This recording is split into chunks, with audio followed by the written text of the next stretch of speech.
আসামিদের সম্পৃক্ততা নিয়ে যেটা আমাদের জানা আছে সেটাই বলবো, তার বাইরে বলবো না। সেটা হচ্ছে আপনারা দেখেছেন 2:17 16 জুলাই তাকে কিভাবে হত্যা করা হয়েছে।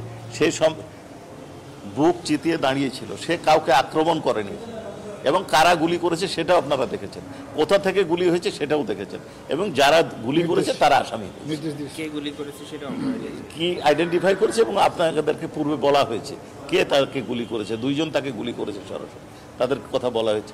আর আদেশদাতাকে এটা আমরা আগে বলেছি আপনাদের। তাহলে তো আমরা বলতে পারি যে হত্যার উদ্দেশ্যে তাকে গুলি করা হয়েছিল, এটি তদন্তে নিঃসন্দেহে। এটা কি বলবেন স্যার? এখানে আমরা জানি যে জি জি জি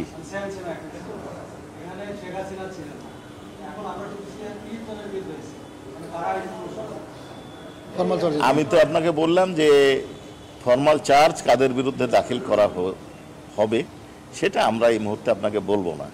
তদন্ত রিপোর্ট কাদের কাদের বিরুদ্ধে দাখিল হয়েছে সকলের নাম আমরা বলবো না।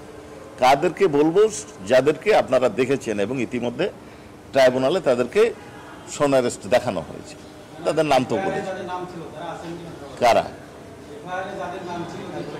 আমাদের এখানে কোনো এফআইআর হয় না, আমাদের এখানে কমপ্লেন হয় তদন্ত সংস্থায়, সেই কমপ্লেনটা তদন্ত হয়।